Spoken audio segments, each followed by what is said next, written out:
mission première, c'est vraiment d'offrir une variété d'activités adaptées aux enfants, adolescents et familles qui présentent des besoins particuliers.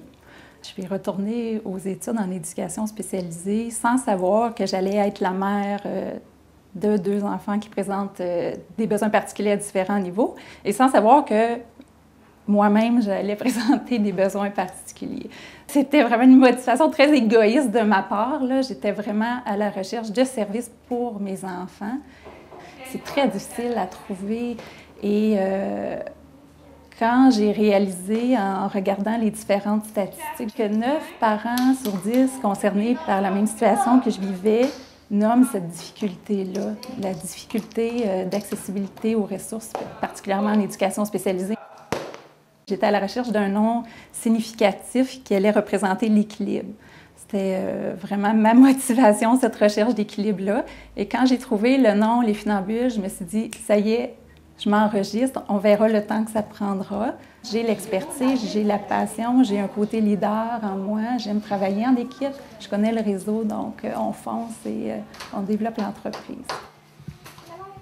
La principale personne qui a été présente pour le démarrage, c'est Annie Toulouse de Travaction, qui, elle, a su me guider vers les bons organismes.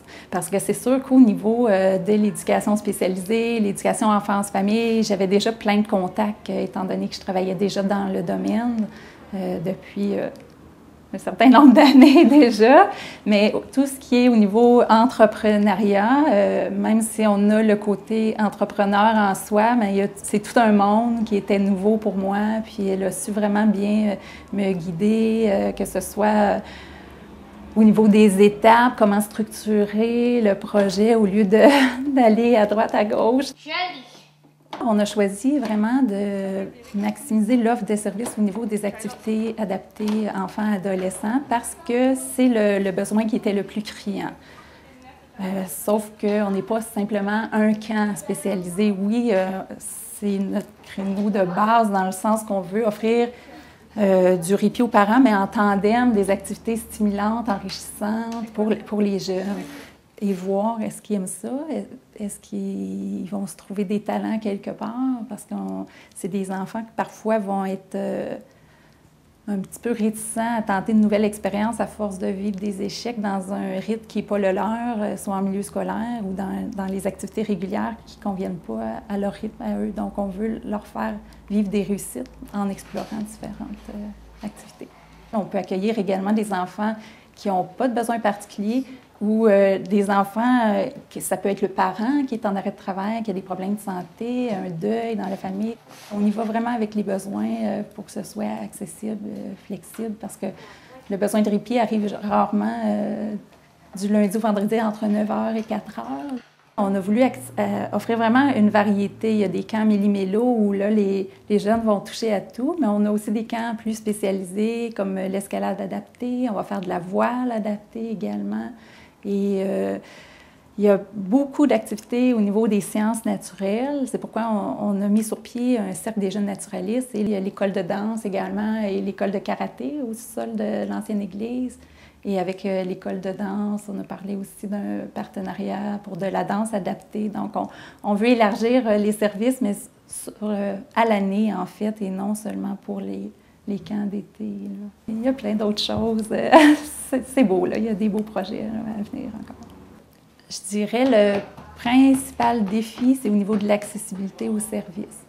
Parce que c'est sûr que pour offrir des services de qualité avec du personnel formé, bien, ça prend des sous. Puis nous, on veut offrir une variété d'activités et tout ça sans que les parents se sentent étouffés financièrement par tout ça. Donc, on essaie vraiment d'aller chercher les partenaires du réseau de la santé pour travailler sur des projets communs, pour faire vraiment reconnaître nos services, pour avoir accès aux différentes mesures.